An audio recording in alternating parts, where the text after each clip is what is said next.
Como o Rio de Janeiro mergulhou no inferno?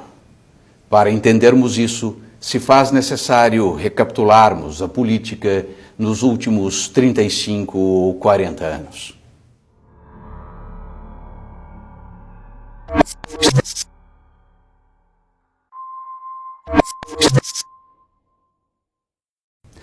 Para que este vídeo não reste quilométrico, vou me ater aos governadores. Certamente que os prefeitos e o governo federal tiveram, cada qual, a sua parcela de culpa, mas isto fica para outros vídeos. Comecemos por Brizola, a origem de todo o mal, o ovo da serpente. Esquerdista feroz, getulista radical, de personalidade autoritária e carismática, incompetente, demagogo e populista insuperável, Brizola foi uma hecatombe política. Os terríveis efeitos de seu socialismo moreno ainda hoje deterioram e danificam o nosso tecido social. Ele era cunhado de João Goulart, este, ao seu turno, ex-ministro de Getúlio Vargas, em 1953, e ex-presidente, entre 1961 e 1964, afastado pelos militares. Em suma, Brizola não era corrupto, mas a bandidolatria certamente começou com ele. É ali que o Comando Vermelho ganha musculatura. Além disso, Brizola não apenas deu o aval, como incentivou a desordem urbana e a favelização se alastrou dramaticamente. Para sintetizarmos o pensamento vigente, o pseudo-intelectual e dublê de antropólogo Darcy Ribeiro, então vice-governador, expunha sua visão de mundo. Favela não é problema, é solução. Ali foi o ponto de inflexão, pois a partir de Brizola o Rio de Janeiro nunca mais se recuperou. A metástase populista que necrosou a política fluminense teve continuidade. O bastão foi passado ao senhor Wellington Moreira Franco, que governou entre 1987 e 1991. Na juventude, Moreira Franco foi ligado aos comunistas da Ação Popular, grupo revolucionário de origem marxista-maoísta. Em 1969, Franco casou-se com Celina Vargas do Amaral Peixoto, neta de Getúlio Vargas e filha de Alzira Vargas do Amaral Peixoto e Hernani Amaral Peixoto. Amaral Peixoto foi interventor de Getúlio Vargas no antigo estado do Rio de Janeiro, de 1937 a 1945, e governador deste estado de 1951 a 1955. Cabe aqui lembrar que a cidade do Rio de Janeiro era a capital federal, o Distrito Federal, e o antigo estado do Rio tinha Niterói como capital. Com a criação de Brasília em 1960, a cidade do Rio de Janeiro se converte em Estado da Guanabara. Em 1974, o Estado da Guanabara e o antigo Estado do Rio de Janeiro sofrem uma fusão e a capital deste novo Estado passa a ser a cidade do Rio de Janeiro. Voltando ao Moreira Franco, sendo ele genro de Amaral Peixoto, chegar ao governo do Estado foi tarefa relativamente fácil. Amaral Peixoto e seu genro Moreira Franco encarnam o populismo de centro-esquerda, ao melhor estilo getulista.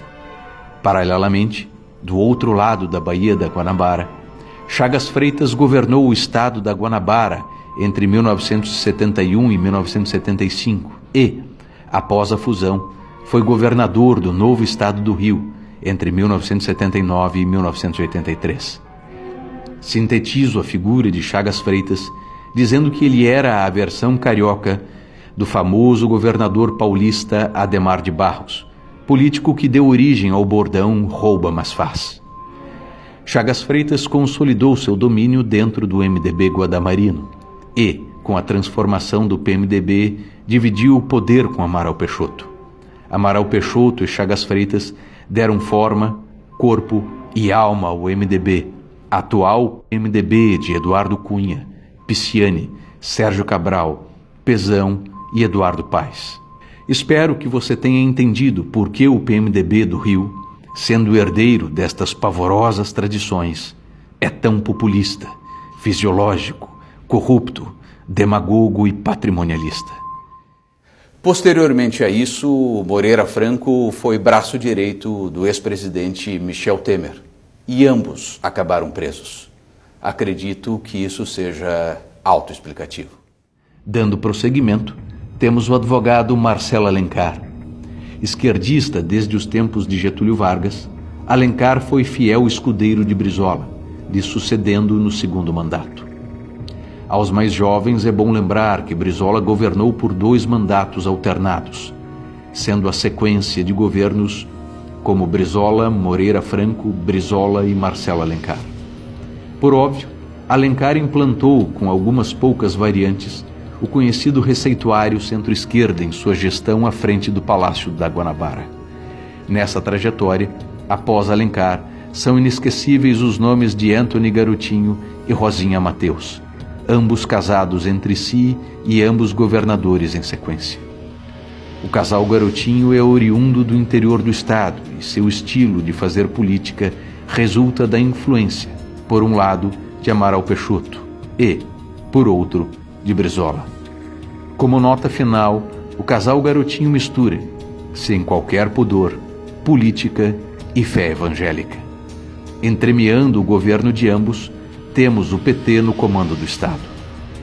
Benedita da Silva, com seu indefectível slogan Mulher, Negra e Favelada, nos dá o tom de sua cosmovisão política. Militante histórica do petismo e dos movimentos raciais, por ser vice de Garotinho, assume quando este se lança à presidência da República em 2002. Posso sintetizar dizendo que ela foi a mulher errada, no lugar errado, na hora errada. Trata-se de pessoa de modesta inteligência e reduzida capacidade de entender relações de causa e efeito. Depois disso, não restava quase nada do Rio de Janeiro.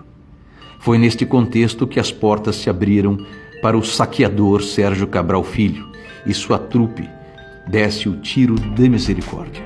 Seu bando roubou tudo, sem dó ou piedade, sem clemência ou compaixão. Cabral governou o Rio não uma, mas 2 vezes, em tenebrosos mandatos consecutivos, e a reeleição era permitida. Cabral, cuja ganância assume proporções apocalípticas e a capacidade de mentir é típica dos psicopatas, foi o maior bandido a ocupar o cargo de governo no Estado. Oriundo das piores tradições chaguistas do PMDB, tem sua trajetória política ligada à agenda de centro-esquerda, demagógica e populista. Ele é filho do jornalista Sérgio Cabral, conhecido militante esquerdista e fundador do jornal O Pasquim, criado em 1969. Cabral é contraparente do senador mineiro Aécio Neves, que também responde graves acusações de corrupção na Lava Jato. Aécio Neves, por sua vez, é sobrinho neto de Tancredo Neves, ex-ministro da Justiça durante o governo de Getúlio Vargas. Sempre o maldito Getúlio Vargas. Essa longa e grotesca corrente de diferentes tipos de esquerda, getulista, chaguista, peixotista, brizolista ou petista, deságua agora em Pezão. Pezão dispensa maiores comentários. Um homem de poucas qualidades. As poucas que possui estão muito bem escondidas. Em verdade, Pezão acabou preso pela Operação Lava Jato. Após tudo isso, quero crer que você tenha entendido como chegamos a este estado de calamidade. Como descemos ao inferno? Resposta. Como demonstrado, foram diversos tons de vermelho que nos fizeram mergulhar no inferno. Um último alerta. Tons ainda mais profundos de vermelho se apresentam ao debate e espreitam no horizonte. É preciso acordar antes que nossa descida ao inferno seja irreversível. Meu nome é Rodrigo Mesomo e eu espero você em nossos próximos episódios.